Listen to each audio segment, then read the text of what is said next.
سلام بچه، چطورید؟ اومدیم با یه بازی ترسناک رزیدنت ویل 7 بیو هازارد برو هازارد چی همون. خب استارت بازی ها میدونم با دبل اینا را میرم، آفرین که آموزش میدیم. اومدیم دنبال زنم، جریان شیه دیگه. آقا عاشق و افتاده دنبال زنش. من این خونه رو از دور دیدم گرخیده بودم، کاش میشد برگردم برم، ولی دیگه راهی نیست. گرافیکش هم یه نهایت، یا بهتر بگم حداقل جی تی ایکس 760 2 گیگ با برم که من خودمو خیس کردم سیستم مورد نیاز. یعنی چی؟ خدا بکولت. اصلا نمیدونم اصلا یعنی چی بازی ترسناک. هیجان نیاز داری؟ نیاز نداشته باشه.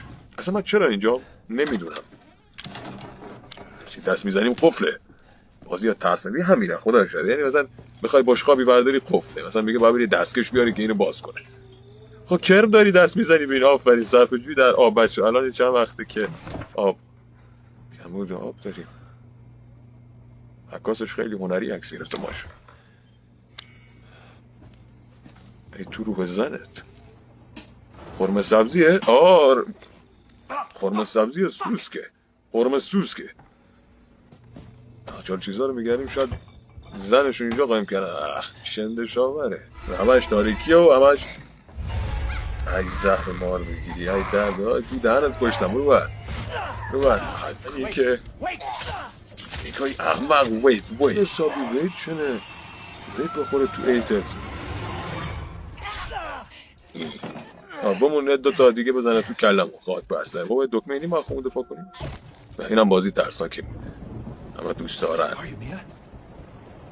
میخوای برو بالا سر شکم دیگه نگاش کن. میدم 2 تا چاقو دیگه بهت میزنه. آره وقتشه که زنگ بزنیم به 114 و بگیم این موضوع موساده. مردی؟ اب نداره، مرگ حقه. یعنی به عنوان یه برکار میمدم توی خونه منطقی تر بود تا واسه زنم.